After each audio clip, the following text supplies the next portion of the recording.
તો આપણે આજે બ્લોગની શરૂઆત કરવી અને આજે રામનવમી છે તો તમને બધાને મારા જય શ્રી રામ અને આપણે ચેનલને સબસ્ક્રાઈબ લાઈક શેર કરી દેજો અને મારી સાથે રહેજો. હાલો તો આજે આપણે જાવી મંદિરે. હાલો મિત્રો, તો આપણે આજે રામનવમી છે તો આપણે આજે આવ્યા છીએ મંદિરમાં. તો તમે જોઈ શકો છો કે મંદિર છે આખું, થોડુંક તમે બધું જોઈ લો.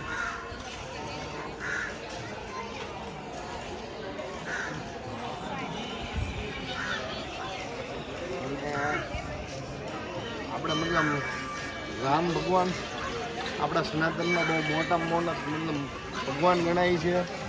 તો આપણે તમે જોઈ શકો છો કે અહીંયા બધું આયોજન મસ્ત છે.